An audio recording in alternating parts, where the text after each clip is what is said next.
الرحیم۔ گزشتہ درس میں نبی کریم صلی اللہ تعالیٰ علیہ وسلم کی سیرت کے متعلق لبرل اور مولدین کے چند اعتراضات و جوابات آپ نے سماعت فرمائے۔ اس سلسلے کی آج کی یہ آخری نشست ہے جو ہمارا 9 روزہ سلسلہ درس سیرت النبی کا تھا۔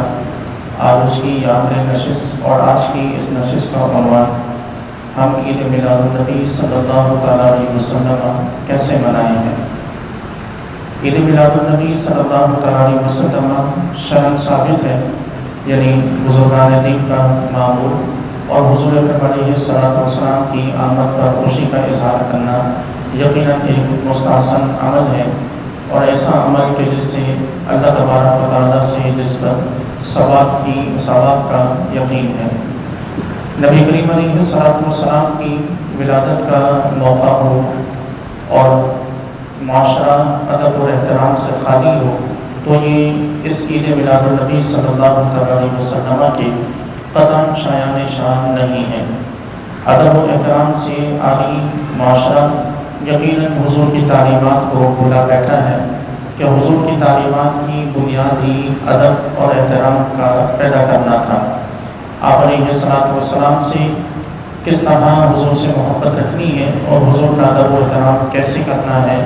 یہ صحابہ کی سیرت سے ہمارے لیے واضح ہے۔ ہم عید میلاد النبی صلی اللہ علیہ وسلم مناتے ہیں حضور کی نسبت سے اس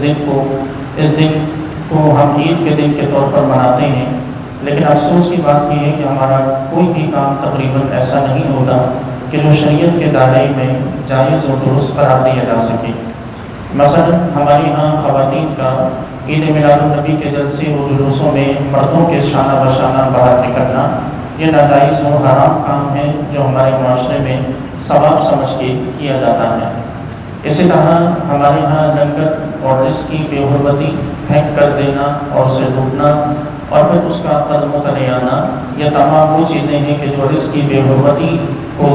لازم ہیں، اور حضور نبی کریم علیہ السلام نے ان چیزوں سے سخت بیزاری کا اظہار فرمایا۔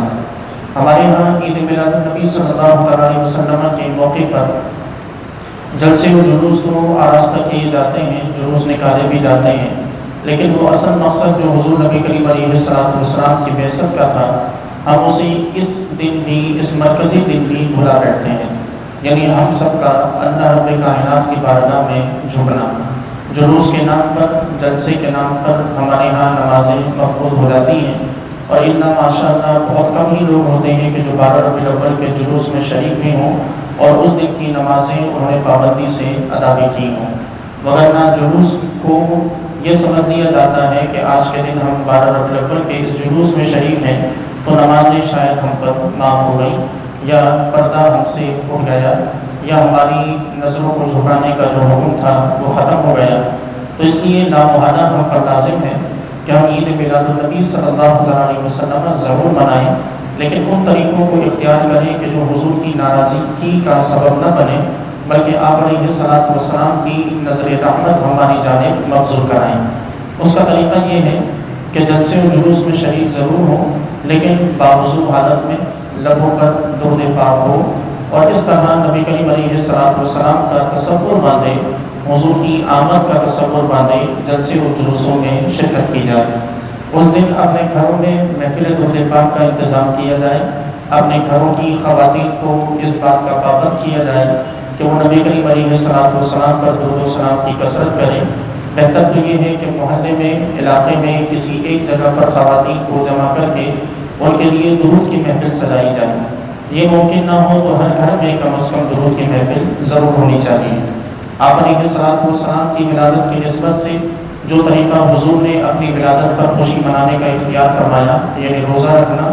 اگر ممکن ہو تو روزہ ضرور رکھیں کہ یہ حضور کی سنت بھی ہے اور حضور کی آمد پر خوشی کے اظہار کا بہترین طریقہ بھی ہے۔ کوئی بھی ایسا عمل نہ کریں کہ جو حضور کی ناراضگی کا سبب بنے،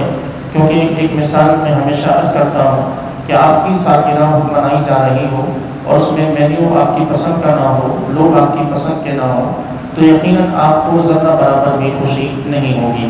آپ اس وقت خوش ہوں گے کہ جب تمام تر چیزیں آپ کی پسند کے مطابق ہوں۔ تو ہمیں یہ دیکھنا ہے کہ حضور کی کیا پسند ہے اور حضور کو کون سی چیزیں ناپسند ہیں. جو ناپسند ہیں ان سے اپنے آپ کو بچائیں، جو پسند ہیں ان کو اختیار کریں، تاکہ عید میلاد النبی صلی اللہ علیہ وسلم نہ صرف ایک ہمارے یہاں جو رسم ہے، یہ رسم سے نکل کر روحانیت کے مرحلے میں داخل ہو سکے. خالق کائنات سے دعا ہے کہ پروردگار ہم سب کو عمل کی توفیق